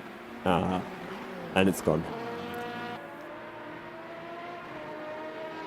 Okay, we've got uses. We have Sabakis, we've got Stein Prinz, Darius Andre. Oh my god, it's too blurry for me to make out. Robert Porn. And who? Dallas Farrow. I have not seen that name before. I'm pretty sure I don't remember. No, Robert. On the black stuff. But maybe if he puts enough rubber down on the grass, he can make it black. Because come on, Roger. Oof. He just goes straight back to the pits. Doesn't even want to try to save that one. Oh. Who do we have then coming out pits? That is one of the GT cars. That is Michael Francesconi in the Mustang Pescara car. We've got 9 minutes remaining in practice, which means that our teams are going to be blasting it for some laps. Eros Masciuli, David Greco, Michele D'Alessandro, Michael Francesconi, and I can't see the final name. Is it Ricardo Pera for Mustang Pescara, the 53 car that is currently at the top of the times by a very, very large 9/10 of the DISM racing lap, as the GTEs go back ahead of the GT3. So, I mean, that's the thing with practice. You never really know what pace you're seeing. You don't know if everyone's doing their practice runs or if they're doing qualifying runs and all that kind of stuff.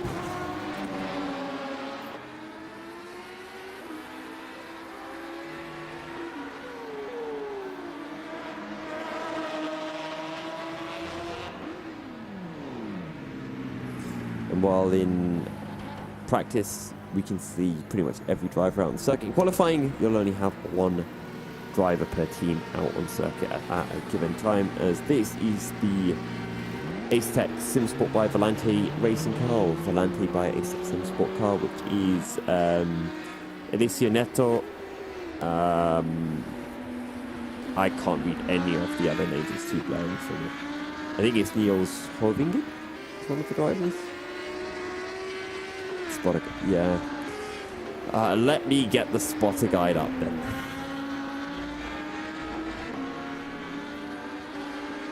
Who do we have? What am I looking for? I'm looking for Acetec Simsports.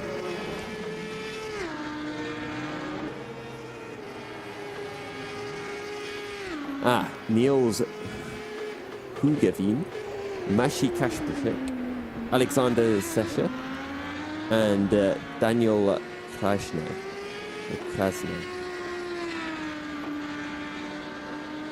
There you go. They're currently leading, actually, in your GT3 Championship as well as the 585 car.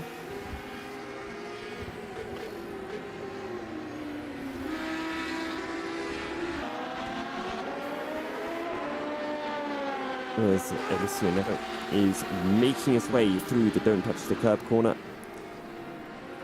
And BIS, Andy Curtin, Yannick Gottardson, and Mikkel. I'm going to have to go back to the spotter guide. Lintoft.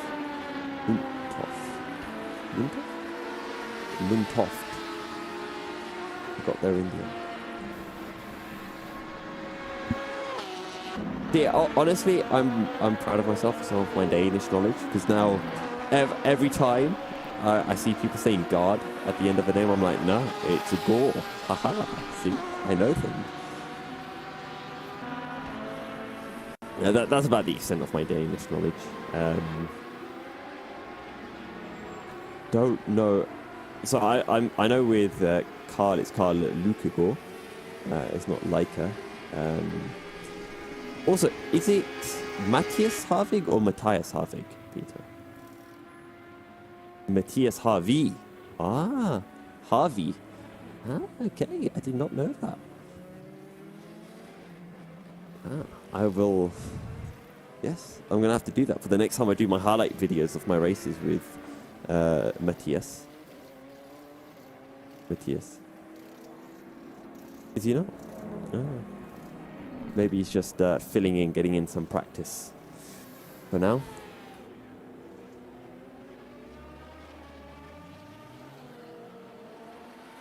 Ah, okay.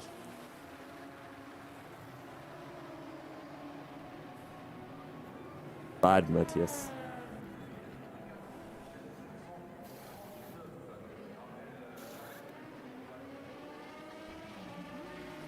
Oh yeah, true. A lot of things to learn. We've got 5 minutes then remaining in qualifying. I am just double checking the times to see if there have been any improvements. I think Tom Oldenmenger is out on circuit. Nope, he's back into the pits. I should have noticed that because I think he did just start typing. Oh, I have a message from Nuria. Yes, Nuria. Peter is being silent. Peter is being a silent person.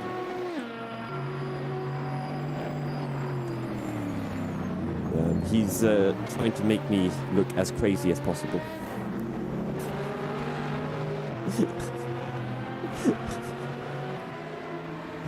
Oh dear. No, he isn't. He's constantly feeding me information about things like geography, like we were doing with how many countries border Brazil. Turns out all of South America, with the exception of 2 countries, border with Brazil, which is Chile and Bolivia? I can't remember now. I know it was Chile. Chile and Ecuador. There we go. Chile and Ecuador. The only 2. Ecuador? What's that from? Oh.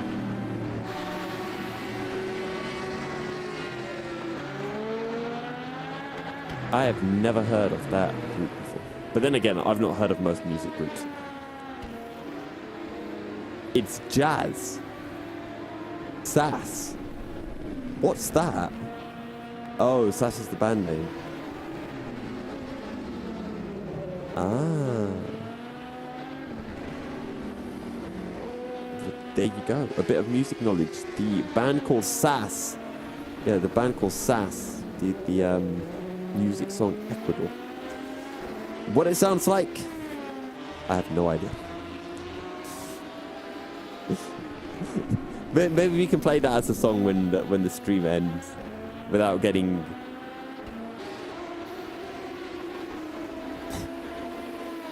It sounds. Oh, who was it who did the song? It's like Kiki Kiki or something. It was what's her name? Shakira. She did like the World Cup song for South Africa, I think. I think that was okay, from what I remember. I don't really. Oh yeah, we've got the World Cup later on this year in Qatar, which is going to be in winter. Still going to be boiling hot though. Pretty sure. Didn't they like make all of the stadiums air conditioned or something? It's going to be fun to see, I guess. I don't know. Indoor stadiums. There we go. I'm sure they'll probably still be boiling. Actually, to be fair, I've been to the Middle East once, and when I was there, it was summer. Well, I mean, it's always summer in the Middle East, but it was summertime even for the Middle East. And I got a cold while I was there, as we are seeing Maciej Kasprzyk, then going wide. Oh my God. See, now, if that happened to Vettel, he definitely wouldn't have won the championship from that position.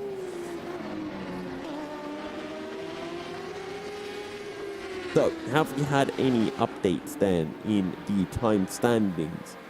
No, we have not just yet. Tom Alderming has found a little bit of extra time actually in the middle sector. If he puts his lap together, he might be able to close in onto Robert Pawn, but a bit of a gap. Actually, Tom needs to be careful because otherwise Cameron Rogers is going to be going faster than him, and then Tom's going to be the slowest burst esport driver out on circuit, which has he got enough time for one more lap? I don't think he does. We are at the hour. We'll give Tom one more lap then before we end the stream, so he can prove himself. Michael Francesconi has improved even further, 128.7 in the GTE class. DIS on that 130.1, so they're a further second down. Alicia Neto at the top of the Ace Tech standings by 4/10 over Jakub Kuba-Kowalski for the 404 car. Matthias Hyvie with a 130.2 in the 777 car. Actually, he has gone faster than his teammate Carl Lukagor now by a 10th of a second.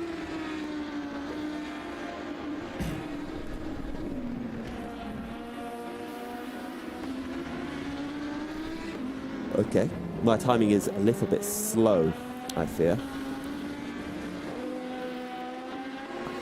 But it is practically dead even with what Darius Andre has done. He needs to be able to match a 41.4.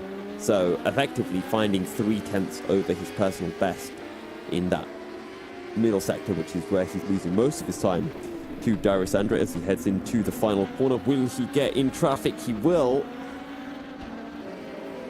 I don't think he's got a good exit though. I think he's going to lose a lot of time on the exit from the Volante car that was in front of him. I think that was the Volante car. Either way, across the line then for Damien Scovron, final sector. Not quick, 20.13 off Darius Andre. Also, Tom Aldermenger did improve. He lost a 10th in the first sector, so he is 6/10 down on Damien Scovron and 3/10 down on Robert Pawn. Right now, Deuce is looking very good for qualifying tomorrow and indeed for the race on Saturday. But Peter, I do believe it is time for us to close the show, unless I am missing something. So, folks, with that, we are going to be bringing the stream to a close. However, make sure you tune in tomorrow because we have 2 qualifying sessions. For those of you new to the Endurance Racing World Championship, the best qualifying sessions or best qualifying times from each teams from each session is combined, and then the quickest overall time or the quickest average time is used to determine the good position for the race tomorrow. What time is our first qualifying session starting tomorrow, Peter? Is it 7 p.m. European time, so that's 6 p.m. if you are like me living in the UK. But for myself, from Peter, and from all of our drivers as well, thank you for tuning in, and we'll see you all tomorrow. Goodbye.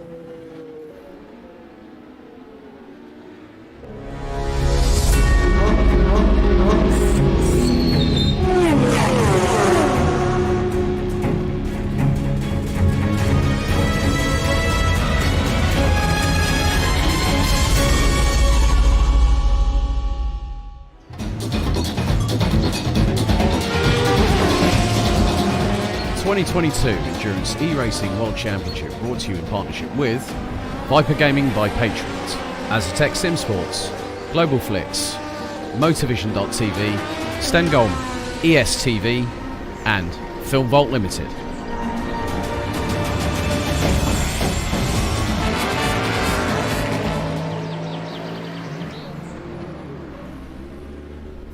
Just think about the fun things you do online. Diving into movies you love. Shopping. Enjoying free Wi-Fi with your morning coffee. Wait, who's that guy?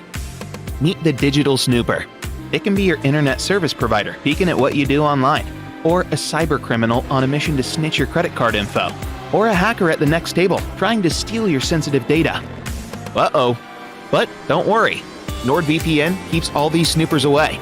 It makes your internet activity private, protects you from accessing dangerous websites, and lets you enjoy your favorite content securely, even while away from home. The best part? It's just a click. Yep, internet security is that easy. You can get NordVPN today at a 60% discount by visiting GTR24H.org/VPN.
Racing for Green is here to help you carbon neutralize your racing. By planting new trees, Racing for Green offers to make your racing carbon neutral. We already have the calculations, contacts, infrastructure, deals and solutions ready for you to easily buy carbon neutral laps on any racetrack. It doesn't matter if you are a racing fan, team owner, driver, sponsor or partner. Anyone can buy CO2 neutral laps in the Racing for Green webshop and trade CO2 emissions for New Forest. Racing for Green.